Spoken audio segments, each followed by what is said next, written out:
galaxy. I'm actually born from the static. See, ass to be crazy. I'm trying to be amazing. Next big thing kinda has... Here on HamiltonRadio.net channel HR2, where my fucking theme song never stays at one tempo throughout the entire minute it's on. But we are here. I'm your host, John Brecco. We got a very, very special guest, as always, for you today. And I'm very excited to meet this girl. She's an up-and-coming comedian who I've been wanting to talk to for a little bit. Ladies and gentlemen, we got Sara Snyder on the show. She actually left a show early for this. First off, thank you for that. I appreciate it. I'm really not that important, so I'll take it where I can get it. But how you feeling? How was the show? Did you have fun? Yeah, it was good. It was pretty relaxed. And it was mostly all comedians, Right. which is happening a lot lately. Yeah, it happens a lot on so, Zoom shows.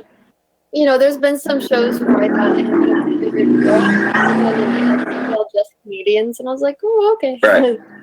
Well, I'm still meeting new people, so it's cool. Yeah. I mean, that happens all the time, you know, with the pandemic going on and everything. You think people would feel a little bit less lazy to, you know, turn a laptop screen on and type in a code. But, I mean, shows like that happen. The last Zoom show I put together, I don't think I had a single person, maybe one or two people outside of the comedians that were on the lineup. And one of the comedians actually roasted me for it, too, which was beautiful to hear. And, I mean, as long as, you know, people are laughing, people are having fun with it, you know, I'm fine with it. So, I mean, when you get shows like that, too, it's, you know, an intimate setting when you get to, you know, pass off jokes to different comedians. You guys get to, you know, talk shit amongst each other. The show I did for my birthday, it actually turned into a roast because everybody said they were going to roast me. And everybody, you know, gets through their sets. Some people did, some people didn't. But, you know, I get through the sets. I'm like, okay, now I got to tear into everybody else. You know, like we're doing some celebrity roast type of shit. Because, like, I can't let all of this slide because I heard too much of it. You know, I've been listening to these motherfuckers for about an hour and a half or however long it was. I got to throw in something here, too. And I don't even think I actually did my set that night at all. I think I did maybe like 2 jokes because I was trying to get back on track and then I thought of something else. But, I mean, shows like that are fun, man. You know, I miss, you know, open mics where, you know, you have people that you're comfortable around and you can do stuff like that too. And good thing is, you know, they're coming back soon. So, I mean, you know, I actually came into this show really knowing nothing about you. And it's a while since the last time I had, you know, another just regular up-and-coming comedian like me on the show, which makes this a little bit fun for me because I get to find out somebody else's story, meet somebody new, and that part of the show is exciting for me also. So, I mean, the only thing I know about you is that you're in a different time zone. So, I mean, just tell everybody where you're from, you know, like what's your story, what made you want to do comedy. Let's start off with something like that. Sure. I grew up in Naperville, Illinois, which is a suburb west of Chicago. And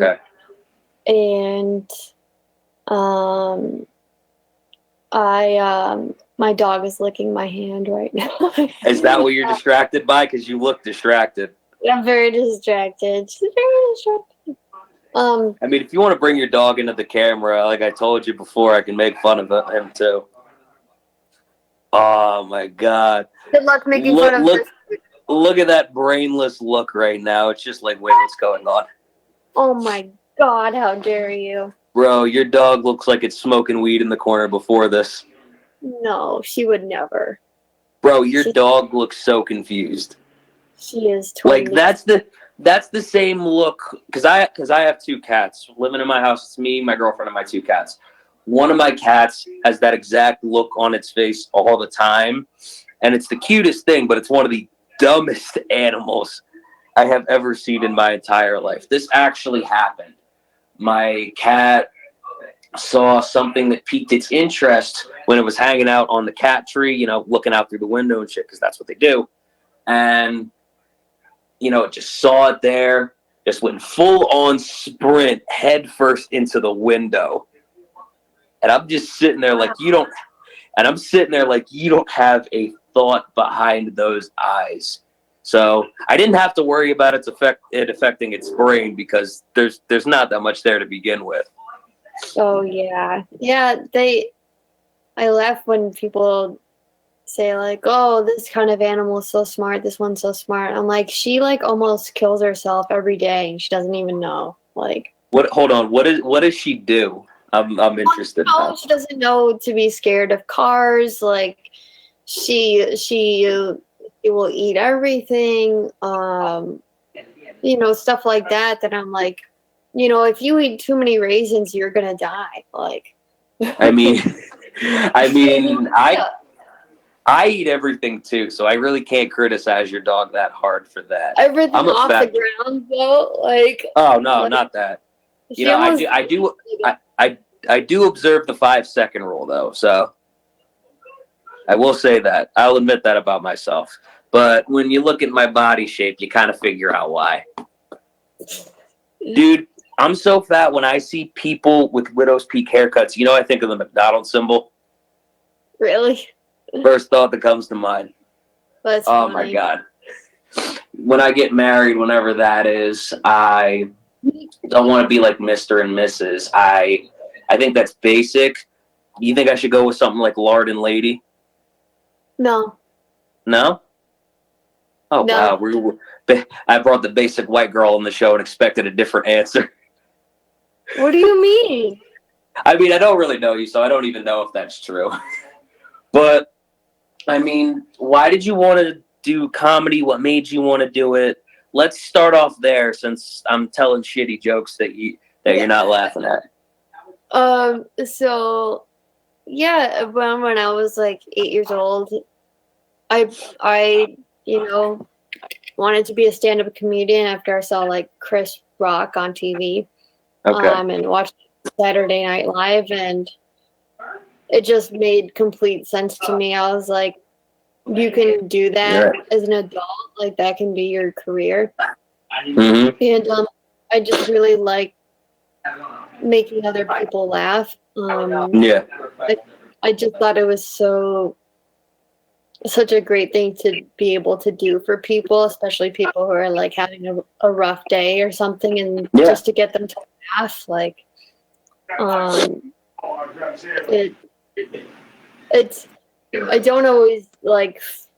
I feel like the feeling I had when I was a kid was really strong, but that now it's kind of like, well, because you're experiencing it firsthand, and you know how hard it is, like I do. So, I mean, that's kind of why you get like the real, you get the real part of it, and instead of just seeing somebody on stage. And I don't want to say it's easy to get discouraged because I had a lot of fun doing it, but at times it can feel that way when you're at an open mic and it's just dead. Everybody's looking at their cell phones and all that. But I mean, I think through that, I just keep writing and I feel better, as soon as we get those sold out shows, we have a really good crowd, everybody's laughing, and, that's the environment, that I always look forward to. So I always hang on that when, I think about, everything going on in the world, whenever, there's the shitty open mic, especially when I try to like run through some of my older stuff just to keep it in here because I know they fucking work. It's just a matter of remembering it. So, I mean, and that's actually why I don't test my stuff at open mics, at least not the new stuff, because I want to see it in front of a crowd. I want to see how it's going to affect, a crowd that is going to be mostly non-comedians because they're the ones who I give a shit about telling my jokes to. I could give a shit about what these guys think at the open mic. If everybody else is laughing, that's in a sold out show, that's what really matters. Yeah, the people who bought the tickets. Yeah. I mean, if you have a group of comedians laughing at an open mic, I mean, that's a good sign. It's probably going to work, but it's not the be all end all. It's really not. For me, open mics are for just, getting the timing down, testing out the wording of it, making sure that stuff is good. I think that's why open mics are important, because they're important. It's just, there's no such thing as bombing at an open mic. Yeah, because bombing is useful. Yeah, exactly. But I don't even know how I got into bombing just now, but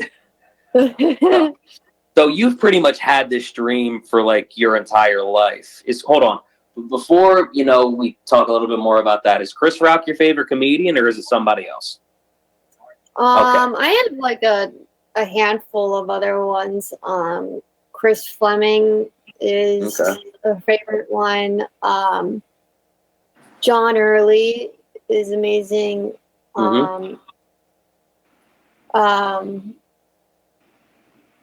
Nick Kroll, John Mulaney. John Mulaney's damn good. I was Slate, love her. I was actually talking about one of John Mulaney's jokes on the show I was on earlier, and like this, the bit where he does about how his dad drove him and his brothers and sisters to McDonald's, and then just got one black coffee for himself. Yeah, that's my favorite thing ever that he's ever done. It's beautiful. Yeah. I could imagine that being done to me, actually. Yeah, that one was his jokes always make me think like, do I have anything like that I could say? Like, what did my parents do? That I could capitalize off of. My dad looks like Santa Claus. That's awesome. Yeah. No, he's got the belly, he's got the beard because he's older. My mom, when I was a kid, she told my dad every year, you should go be a mall Santa, I'll be Mrs. Claus. And then she tried to volunteer me to be an elf. Oh my God. And I'm just sitting there 8 years old, thinking in my head, who the hell told you I wanted a part of this? I don't know. Your mom sounds pretty cool. Yeah, no, she is. Fun. I was just sitting there when I was like 8 years old. Like, who said I wanted to be a part of this? Yeah, I didn't know I was involved. Like a family business. Well, I'm definitely not going for that now, because if I pretend to be an elf now, I'll just look like a fat Will Ferrell. Because that's what everybody's gonna think of if I try to do that. My ass starts jumping around like that, I'm gonna knock something over because things are going to shake. Oh my God! I can't be jumping around like that in a mall. Lord, oh my God! Well, they have yet to do Elf 2. Would you do it to be an elf too? Would I do it to be an elf? Yeah, if they were like, we're gonna put you in Elf 2, but you gotta be an elf. Well, I mean, if I'm gonna be like in a movie, yeah, like in a remake of what Will Ferrell's done, of course. Mm-hmm. I mean, so this Will is Ferrell a remake, is still gonna be a star, but you get to be like a Zoe Deschanel character. Yeah, it's a remake of a Will Ferrell movie. Of course, I would do that. My God, my dog is biting me right now. I'm the only one that bites. How old is that dog? He's 8 months old. Oh, that's why he's biting you. Yeah. Yeah. Is he like still teething and shit? No. I don't think so. He only bites me. Which is partially, I think, because I Googled it and they were like, your dog basically thinks you're its mother. And then also I don't yell at her enough or like do a great job stopping her. I mean, you let her eat raisins, so she picks it up off the ground. We don't just like have raisins here. just sitting there while it's like in the bowl eating raisins. No, stop. You're gonna die. You shouldn't do that. You're just standing there. She has no idea how fragile she is. I know. I can see it on her face right now. What's up, buddy? Yeah, that dog is chilling though. I feel like it just got shy. Yeah, your dog just got shy on me. Yeah. You saw its face just like quick. What's that? No, your dog's face just like eased out of the camera really quick. Oh yeah. Yeah. I think she needs to get down, but Yeah. my boyfriend is cooking something in the oven, and she gets really scared about that. Like she Oh, gets really? all like a smoke detector, Okay. and that's why I have her in here. No, I remember one time because my cat gets scared of the dryer now. Now it just runs off. It actually knows where to go in the apartment. But when we lived in a place in Ewing, when the first time we turned the vacuum on, I remember the cat's reaction because it was the funniest thing. We plugged it in, turned it on, and he actually started running around in circles a few times before he figured out what to do with himself. And it took my other cat having to come out and be like, yeah, come on, here. And then sprinted. Because he was scared shitless by the vacuum, man. It only happened the first time. After that, he was fine because he saw it before. He gets scared. He got scared at that. And whenever you make barking noises, he gets afraid. He's hella afraid of dogs. I don't know why, but he just is. Dogs just don't. They lack the subtlety that cats have. You know, there's. What was I about to say? No, because. Fuck it. I don't remember. But, you talked about, the first time you saw, a comedian on there was Chris Rock. You were 8 years old. And that's when you decided, like, this is what I want to do.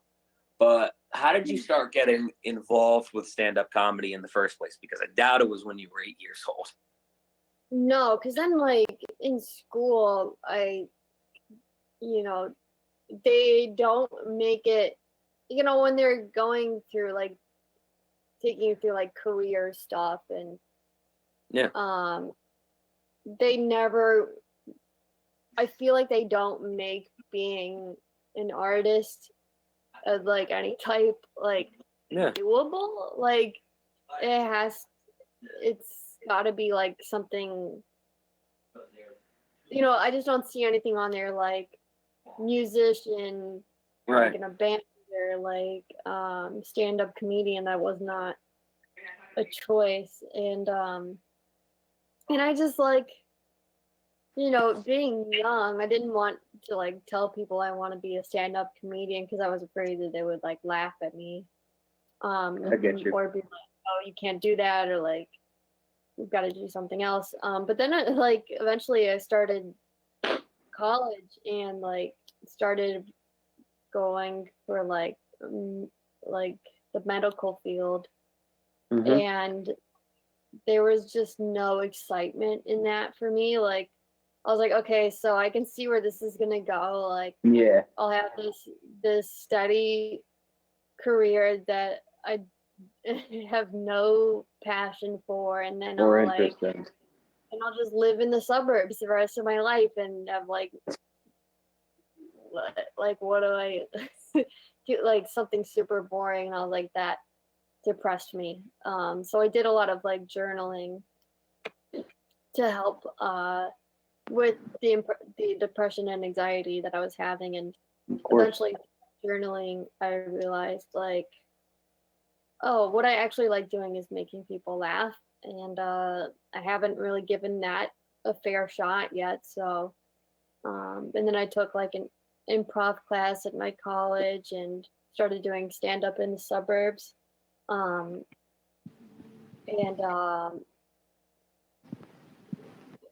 It was going well enough that I kept doing it.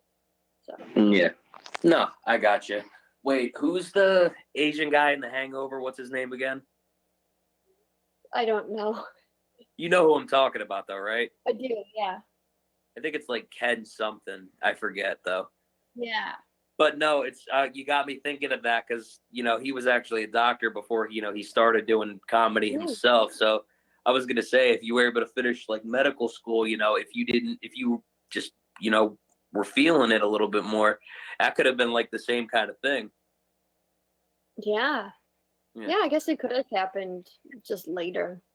But I mean, the most important thing though is your happiness. So, I mean, as long as you're happy, you're gonna be fine. You figure out a way from there, ride some things out, and you figure it out till you get where you want to be full time, and you make enough where it's not such a big deal anymore. Like I struggled for 4 years before I got the job I have now. So, I'm definitely with that 100%.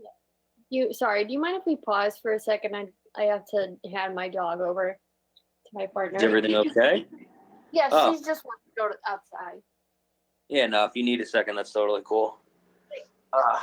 But everybody, Sara Snyder will be right back. This is the Round Table with John Brecco right here on Hamilton Radio. And while she's busy doing that, I actually want to talk to you guys about some things that are going on. If you guys actually don't know. Oh, you're here? Yeah, I'm back. I was thinking I was going to have to like fill the dead air for like 10 minutes. Oh, no. I was about to talk about stuff going on in my life. Like I was just going to have to fill in the time. Yeah. Because I would have been on the live stream just sitting here. No, I didn't. I wasn't going to do that. Yeah, no, that's all good. But I mean, when was the first time you came out to somebody and you were like, you know what, I want to be a stand-up comedian? Was it during like medical school and that's where, you decided not to finish? Was it like something like that kind of drove you? Or like, when was the first time you came out to somebody who was like, you know what, this is what I want to do? That's a good question. Yeah, so I think the first thing that I did was that improv class at my community college. And, and I had a lot of fun in that. And I, saw that I had some really good, like, natural instincts in improv. That was like, okay, like, there's something here. Yeah. And I think it had to have been my parents who I told first. Okay. Yeah. And they were like, we just want you to be happy. Yeah, I think they were like, oh, cool. Like, yeah, it sounds cool. Fuck, I wish. Yeah, I mean, I don't know if they knew I was, that was just when I was starting to do open mics. Okay. And, then I went to, I transferred to Columbia College, Chicago for comedy writing and performance. So that prompted it was more of a serious tone then when I was like, okay, now you have to pay $40,000. Never mind. I thought they were so supportive. Yeah, well, my mom still was, which was nice. My dad was like, can't you like go to school to be like an engineer or something? Like, but I was pretty defiant, so. I mean, I got the same thing. Honestly, when I started, traveling to do it, my mom, every time I told my parents about it, my dad is actually, a lot more supportive. My mom was like, why are you doing all this traveling? Don't you get tired of doing that traveling? What are you doing all that traveling for? And then whenever I asked them to come do a show, and this was at a time before COVID when my mom was, traveling to Colorado, to Florida, to all these different places. And I'm sitting here like, you could travel to all these places, but you can't come to one show in the city. Yeah. Never got the best response, but it was something I always thought of. Because that impression of your mom made me laugh. I'm like, that sounds familiar. Sounds like my mom. At least my dad was a proper homebody. He doesn't really, isn't really doing too much, just going on Netflix to watch whatever. So at least he's a proper homebody. So this I can understand. When you're going out to all these different places because you want to travel, but you can't do this, especially because when you go into the city, there's so much more to do. You can go places to eat. You can go places to shows after. You can go to bars. I remember this one time I did a show at this bar called Keats. A guy named John Mowry put it on. And we did karaoke afterward, which was probably one of the most fun shows I've ever done because everybody's drunk after the show was over. You get to hear some of the shittiest singing you've ever heard in your life, and it's perfectly okay. Mm-hmm.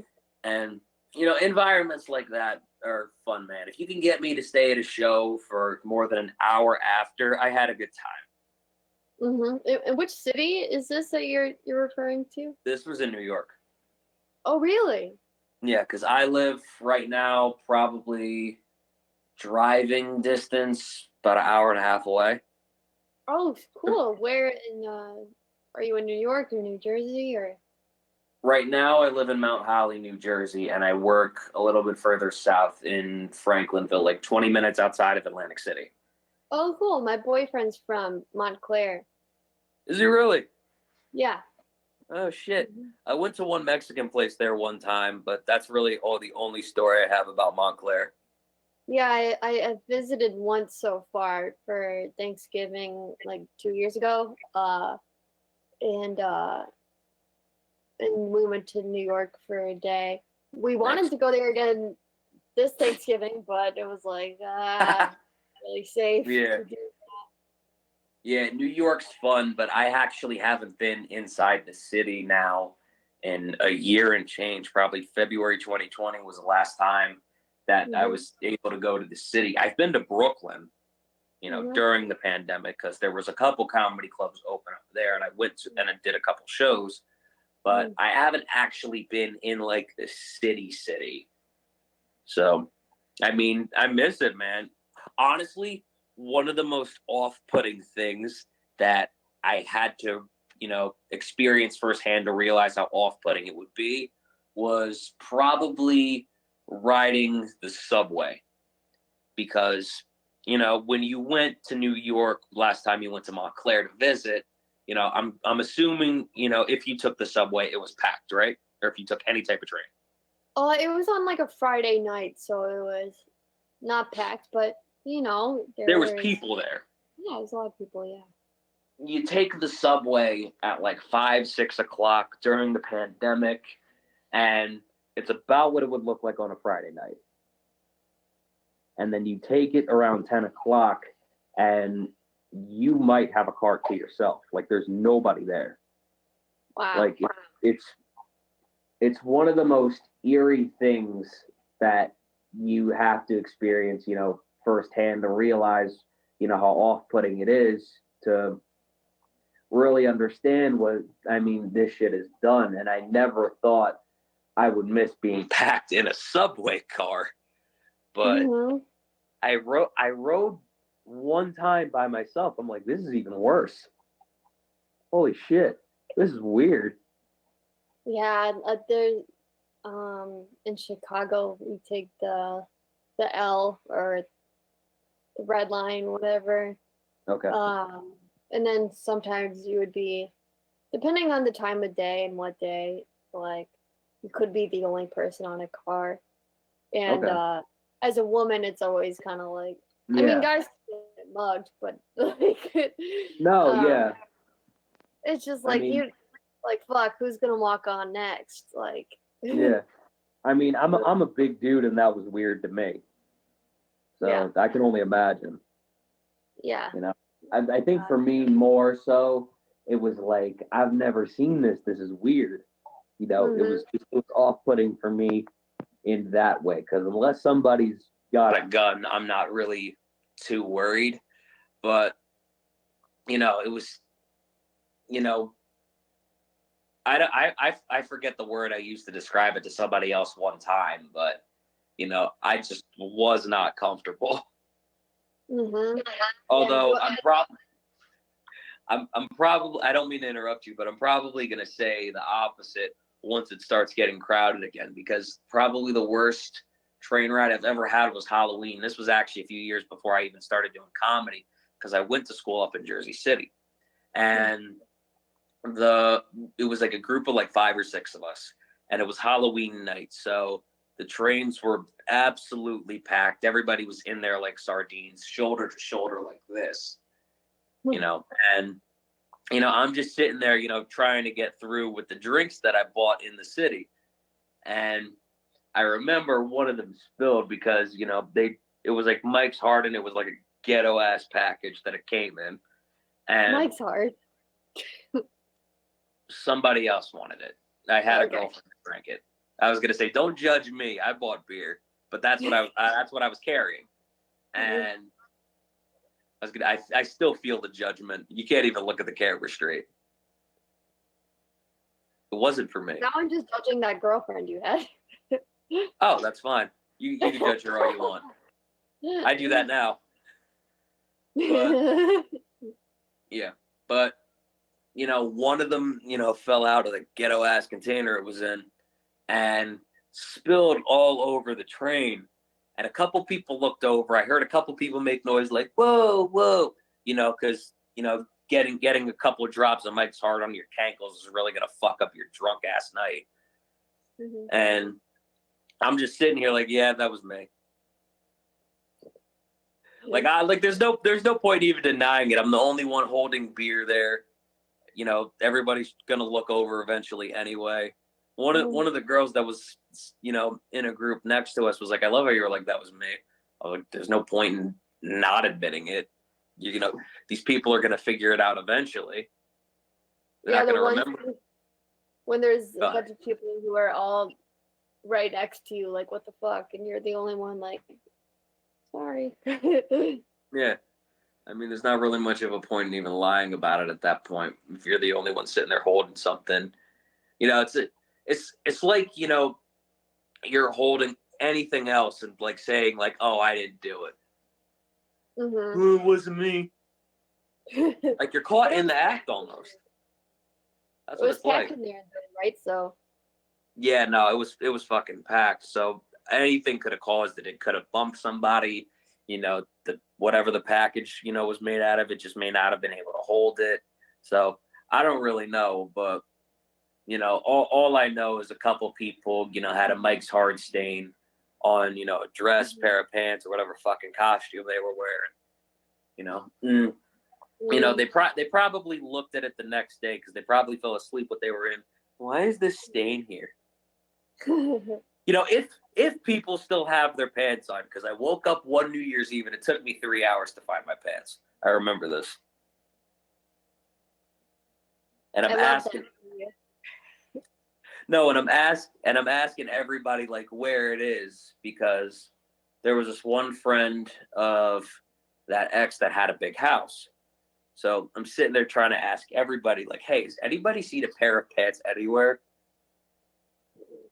They got in the couch somewhere, and I have no idea how they got there, but I just woke up, the next morning, like, when did I fall asleep? When did I,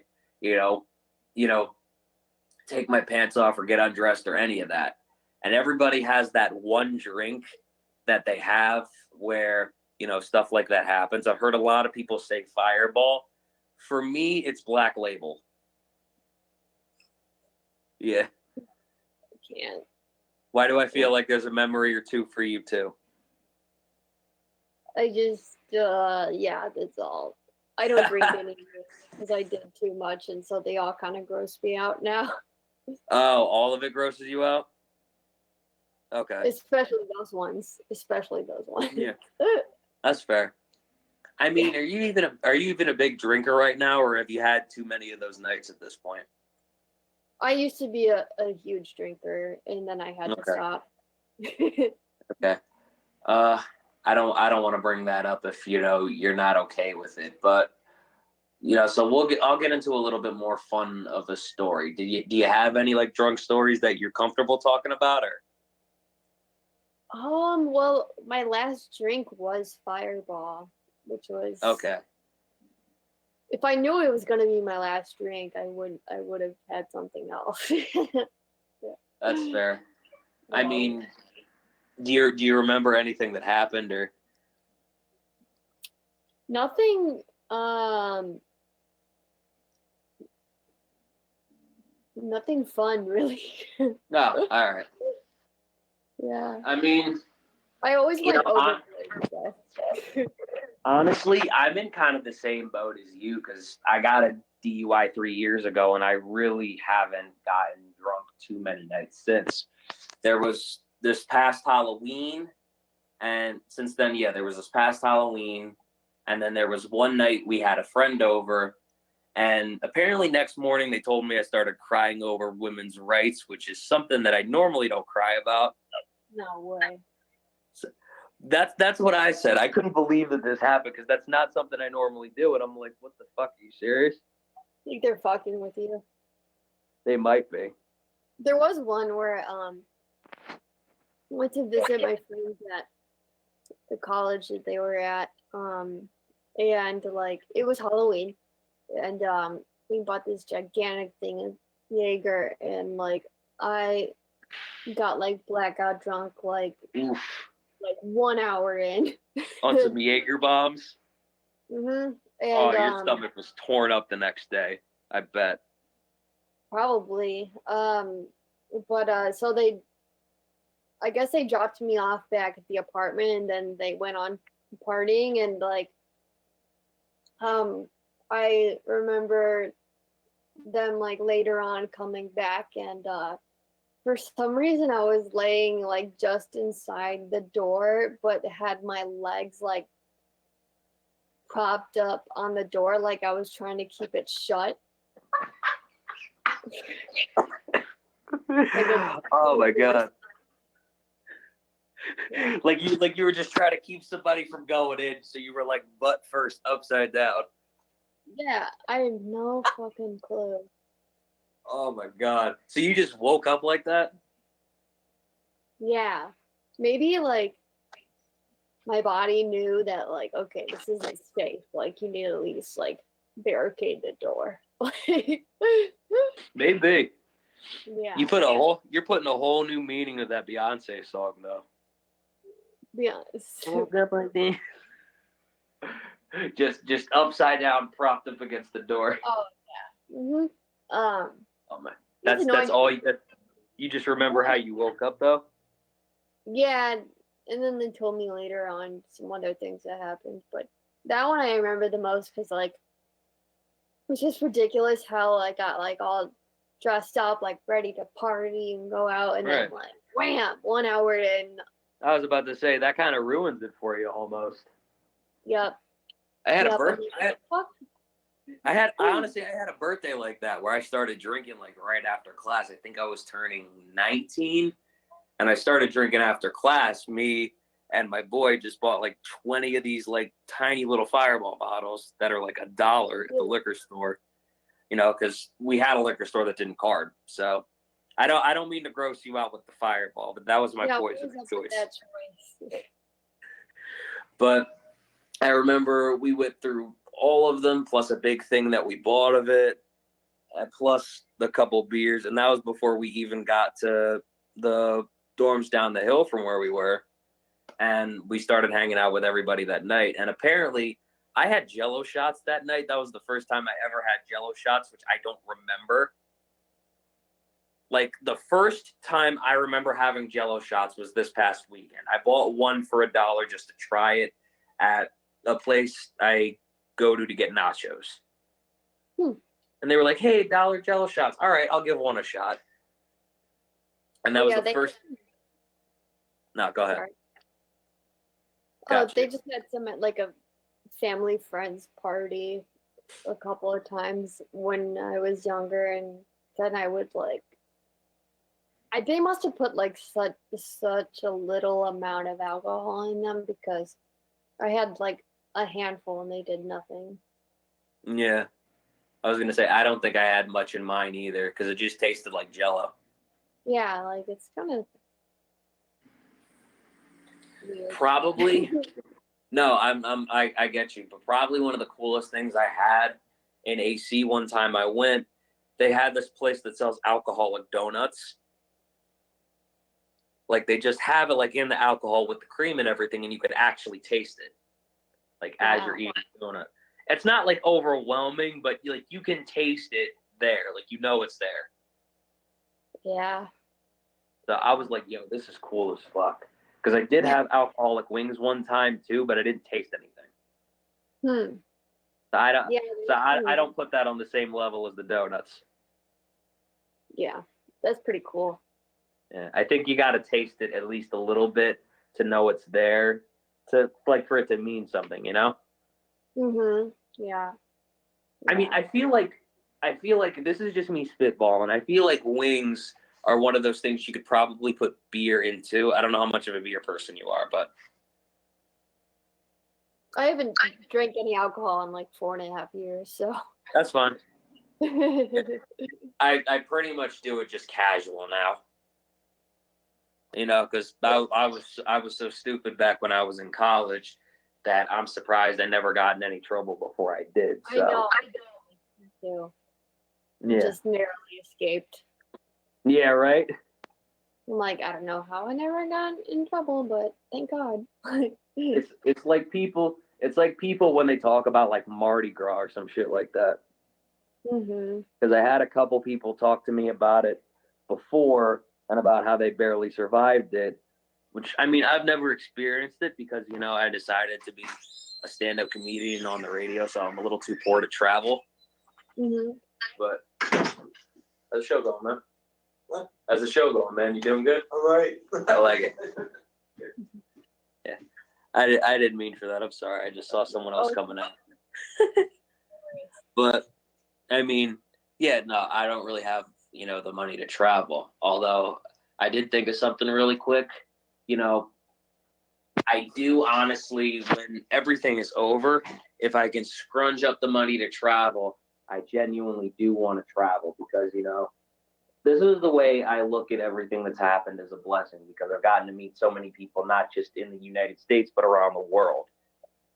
And I want to be able to, meet all these different people. You live close to Chicago, a bunch of people I met from LA.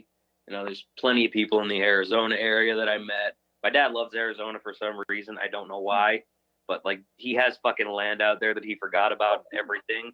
And one of those checks came in the mail for that. But wow. it's I don't think he has like much. I just think he has like something small for him.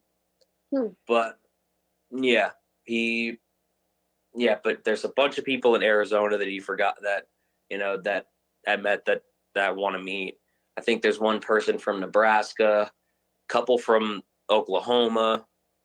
Where else? What's funny here is the guy that I'm on the show with, he used to have an on-air show in Jamestown, North Dakota, and he actually traveled to come here. So that's probably on the list now too. Even though he said don't come, there's nothing fucking there. Yeah, but I mean that's just some of them. There's one guy in New Hampshire. I went there once when I was little, but I was so fucking bored that I didn't really care for it. Now that I'm older, I think I'd appreciate more of the stuff that's probably there or even not there. Yeah. Yeah. Even Canada too. That's probably the number one country that I want to travel to. That and England. Because I have family there. Well, England because I have family there. I have family that lives outside of Manchester. So that's definitely on the bucket list. I've told people Ireland too, but that's probably just because I'm Irish and Italian on my mom's side. So yeah, I have family in Ireland. Really? Yeah, my mom's side, her parents are from there. There was an Irish comedian who I asked to do the one show I did on St. Patty's Day, and I spelled it wrong, and I got like corrected like real quick, and I was like, oh fuck, I look like such an asshole. What did you spell wrong? St. Patty's Day. I spelled it with like T's instead of D's or whatever, but fake Irish. I don't know this. And I'm uneducated, so it's such a. I didn't know. I legitimately didn't know this. I probably wouldn't have thought about that either. I always just call it St. Patrick's Day. You can't go wrong saying the full name. Yeah, right. just like say the full thing, take all the joy out of it, just so nobody gets offended. Yeah. But I got to tell you something cool that I actually heard, because the guy I work with does a show. He used to do a show in Russia. So, and he was actually talking about this earlier, and I thought of it now. He was going to go out with this girl on a date one time, and apparently Russian girls really love flowers. So he was going to get her flowers because she was like, "You better bring me flowers." He was like, "All right, sure, whatever." So, he goes to get the flowers, and he asks for a dozen roses. Now, the florist is looking at him crazy, because apparently you're not supposed to get somebody 12 roses, because that means you're putting a hit out on them, apparently. What? That's apparently what that means in Russia. That's so weird. So, no, some of the shit I've heard about Russia is crazy. So, yeah. No, so, he's like, "Are you sure?" Like several times, and he's trying to figure out why. He's like, "Yes, motherfucker," eventually, and then he gets the roses. And he gives them to her, gets beat with the flowers, and she slams the door on him. And then he spent the next day trying to figure out what the fuck was going on. And he was like, and his Russian friend was like, "You literally just told her you wanted to die. You wanted her to die." Is this real? This is what I've heard. So I'm assuming yes. I'm taking his word for it. And it was an interesting enough story where I kind of want to assume it's real. I'm Googling it. You're Googling it now. 6 essential tips for buying flowers for Russian women. This might give me something. There are strict rules. Give her an odd number of flowers. We were saying in the studio, like, do a baker's dozen, because a baker's dozen is 13. Yeah. You put the extra effort in, too, so. That one extra flower. Okay, so it does appear that there are some ways to do it. Yeah. Ask for like a baker's dozen.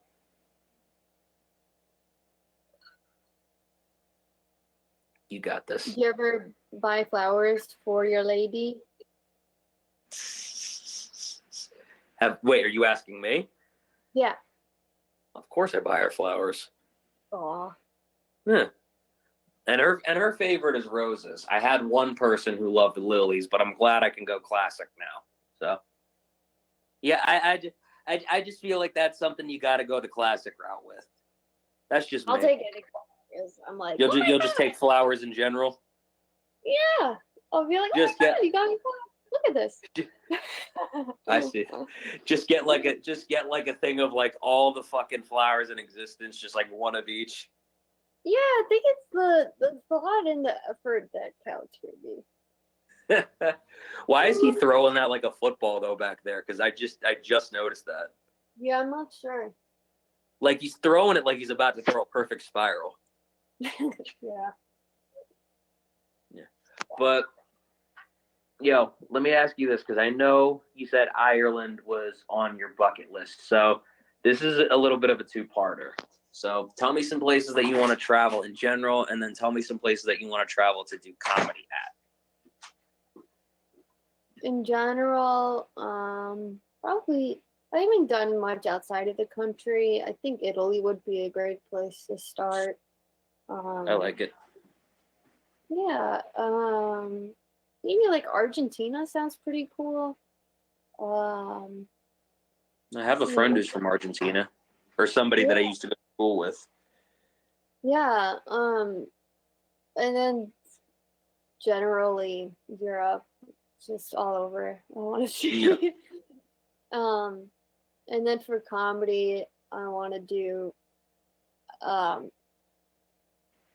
I'm hoping to do a lot more in New York and LA, just off the top of my head. When it comes You would to travel. You would travel that far? Yeah. I mean, just like if I can like book some shows ahead of time.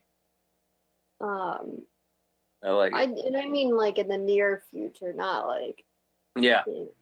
Yeah. No, because I want to do LA too. I want to do LA too. So I'm with you on that. Yeah. But Eventually, I'm gonna live in New York. no, I think for a starting point for me as far as comedy goes, though, starting point probably wouldn't be LA. Starting point would probably be like Baltimore, some places in Virginia I've heard about that are really good. 'Cause Really? that's another, yeah, that's another place I actually met a bunch of comedians. A lot of them are like from DC, Baltimore, Virginia. Like not like super far out, like in Virginia, not like 6 hours away or anything like that, but. That's kind of well. There's a bunch of comedy everywhere now. Chicago suburbs. Yeah, I think there's a funny bone in Virginia too. Actually, Hmm. I think I don't know that 100%, but either way, I think that would be a good starting point since I'm in Jersey anyway, hmm and I want to check out what Delaware is like too. And I mentioned this at the station, like if we do like events there, like I wanted to check it out because the only time that I remember going to Delaware is when I was going to an anime convention in Atlantic City, and we ended up getting lost, and I was on a Delaware highway by accident, and that's the only time. And a friend of mine was just like, I mean, if we get lost, we can just go meet my family out in Delaware. I was like, all right, but we ended up finding. You want to go to Canada, right? That's one place I want to go. I was actually supposed to do a show down there, but it never fell through the way it was supposed to. Montreal is really nice. Really? That's where they have Just for Laughs normally. Yeah. I think. I mean, they were there the summer. It's really cool. Okay. No, one of the what the show was supposed to do, I think, was in like the Toronto area. Oh, okay.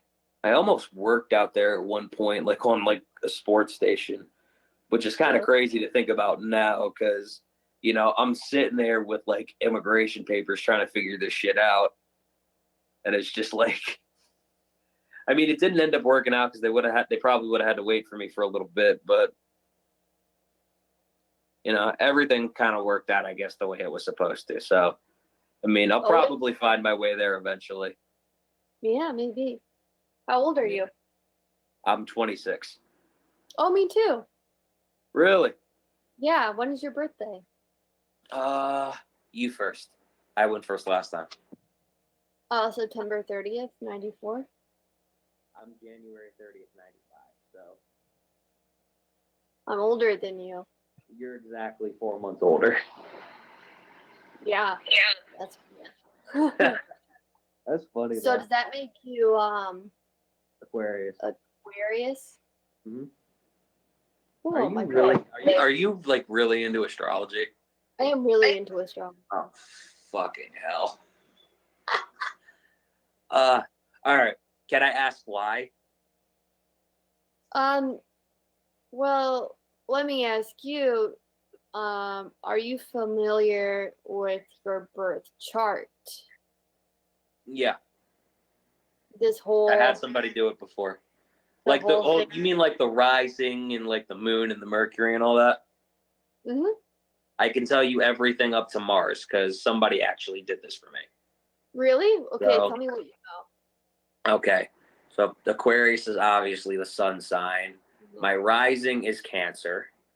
My moon and Mercury are both Aquarius. My Venus is Sagittarius, and my Mars is Leo. Nice. It all sounds pretty it would go pretty well. So do you identify with Aquarius? I mean, I guess. I mean, here's my thing. I have always found, hearing about astrology really interesting. But then when I think about it, I'm just like, it's hard for me to believe I turned out the way I did by the way the sun was facing on the day I was born. I know. I'm like, I don't understand how this works. All I know is that when I read my chart and like the more I've gotten into it, the more I have been like, oh wow, that's so interesting because like when I like so I'm a Libra, and so Yeah. when I would just read like Libra sun sign, like I'd be like, yeah, a little bit, but like not all of this, you know. And then when I saw Yeah. the rest of my birth chart, I was like, oh, like yeah, this makes more sense. Like it did, Okay. it was, it did seem like there were some missing pieces, and I think that's what throws people off is that they think they're just supposed to be like their sun sign, you know, for you Aquarius, Yeah. and I think people are like, that's one of the main issues that I think people think it's like bullshit right away, because I'm like, Yeah. yeah, if you just told me I'm a Libra and that's it, like obviously it's not gonna apply to me. I mean, to Um, me, you seem pretty chill. And when I think of like Libras, and when I think of, like at least what I know about astrology from hearing other people talk about it, is, especially people that get like interested in it, because some people, get into astrology, especially in comedy, just to tell jokes about it, which I think is oh great. really? I've heard a couple people do shit like this, and there's a couple. I forget where I was even going, but you know, when I hear about it, it's interesting because of how involved people get with it. The Hmm. people that are like really, really into it, and everything that goes like into astrology and all the different signs, or like houses or whatever shit like that you hear, because like this is you got to really like dive deep in it if you're really gonna Yeah, get in. yeah. To And like really get a good understanding, you have to dive deep. yeah, Yeah. and you asked me a question. What was it? Uh, I don't know, but I like that you do know more than a lot of people. I would say you know that there's houses. I remember what I remember what I was gonna You say now. know, like most of your planets. I remember what I was gonna say now. It's interesting to hear people talk about it because of how they dive deep in it. That's what I was gonna say, and I think I said it anyway. So Yeah, because I'm curious what house you would have all those Aquarius planets, and I don't know what my houses are. So are you we gonna have to try to guess now? let me look it up. You need hold on. You need my birth date and the time I was born, right? Because Yeah. we could do this right now. That's fine. Okay. I was gonna say, I was gonna say this is gonna be where people talk shit in the comments section about like all the things that I am. I'm Hey, waiting for it when I get off of this. what's the time for you? My time of birth was 3:10 p.m. Well, a nice afternoon. Yeah, just chilling in the afternoon. Then decided I would just wanted to pop out. In what city? Trenton, New Jersey. Okay. Oh my God! Thanks for letting me do this. I do this with Yeah. people all the time when I used to see people. Oh, yeah, when you used to be social, right? Yeah. So you do. Yeah, you have your moon, Mercury, and Sun in Aquarius, and they're all pretty much in the second house. Um, Okay. which is and you know This is like each sign has like their own house that they're associated with. okay. So the second house I believe is Taurus. Yeah, Taurus owns like the second house. So you might also relate with like some Taurus aspects. Okay. Um I mean, don't most people have like a little bit of like each sign or close to it? yeah, Yeah. yeah, um everyone has all of them just to different degrees. Yeah. Uh, Pretty cool. Um Gonna say, and or at yours least so you're probably I don't know. It's interesting for you that everything's on this side. too. What does that mean? I know that if it was on the other side, pointing to like the seventh house and stuff, that like that would probably make you more, you know, I don't know how to say it, but I know like when everything's around the first house, like that's more about like identity in yourself. Okay. And then when everything's on like the side of like the seventh house across the circle, that's like, seventh house is like your relationships with other people. So, I don't know. That's interesting. So the side on the first house is like more about like identity. So I guess that means like finding yourself, finding out who you are, stuff like that. Yeah, like focusing on yourself and your goals and stuff. Like and I know like if you have like most of your stuff on the top part, that makes you more extroverted, whereas on the bottom it makes you more introverted. So a lot of my stuff is on the bottom. Yeah. So I'm definitely, whenever I take those bullshit Myers-Briggs tests, I always turn out introverted. Yeah. I turned out extroverted. Really? I think because it gives you like a percentage of each, right? Yeah. Yeah. I think when I did it, 80% extroverted, 12% introverted. Wow. I would probably get less now.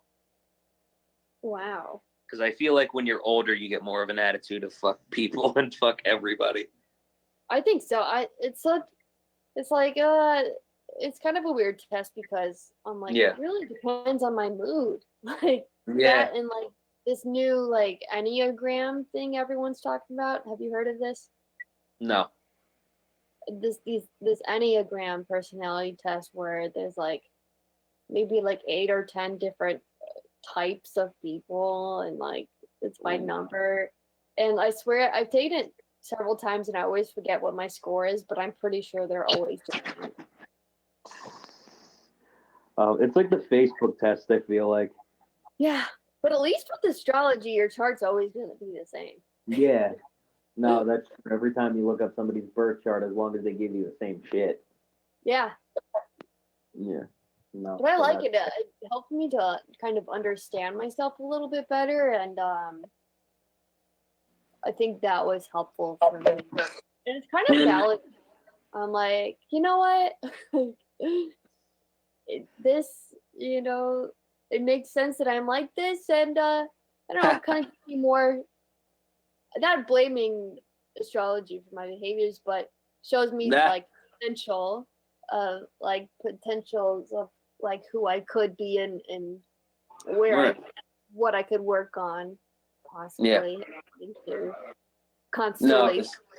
No, I used to have a friend who did the same thing you did. Like when she would go out and meet new people, she would ask them this kind of stuff too. So I mean, you're not the first person I've seen do it. And I do want to ask though, because I'm actually kind of curious about this. See, I don't really believe it myself, but I get curious about it. When you did like the houses, like when I was like on the, I guess like first house side, were more things up or more things down? It was actually split like really equally. Okay. You actually have your Mars is right at the top in the ninth house. Your Mars is in Leo. Yeah. And I would say more of your personal planets are on the bottom, which is interesting. Okay. Because you said that you're extroverted. Yeah. Like, so what does that mean? I don't know. You look like you're starting to get tired, to be honest. I am tired. All right. I was gonna say, and you're dressed all comfortable and shit. So let me just ask you one more thing, and I'll let you go because we've been talking about this for a little bit. So, I mean, what's the next thing that you really want to do in comedy? Places that you want to go, people that you want to be on shows with, anything like that. It can be people that you've worked with before. Places that you heard about that you haven't had a chance to go yet. It could be famous people or like people that are so far up that you really haven't had a chance to work with yet and you want to. So what are some things that you want to do next? Yeah, there are some comedians who are like around our age that are already pretty successful. There's this one that I always come back to. Her name is Blair Saki. Okay. And I saw her at Just for Laughs when I went to see the shows a couple years ago, and she opened for Ron Funches, and she's fucking hilarious, and I would love to be able to work with her someday.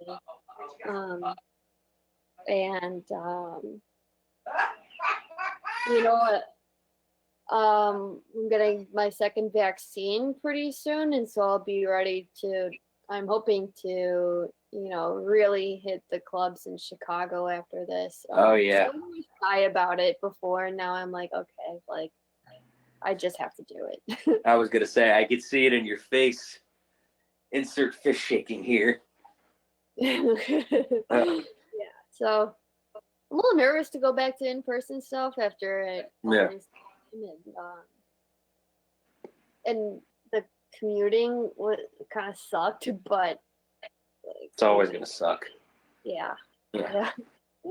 But I do want to say thank you for coming on the show. I really, really appreciate it. I hope you had a fun time. I had a lot of fun talking to you. So once again, thank you for coming on. I definitely want to have you back on at some point. Hopefully, see you somewhere down the road. So. Yeah, thanks for having me, John. All right, everybody, this is the Roundtable on HamiltonRadio.net, channel HR2. I'm John Freckles here with Sara Snyder. We'll be back same time, same channel next week. Deuces, everybody. Organized chaos, nobody quiet. We gon' try a seance. Communication and communion with the world's greatest icon. Station as a human, yet he's listening to my song. Hype John, this that no nigga with the bass and the bang. Make it do, yo, hit you with the 5 elements like 5 elephants. Let him know I'm relevant. I'm heaven sent, telling him we're from a whole nother galaxy. I'm actually born from the static sea.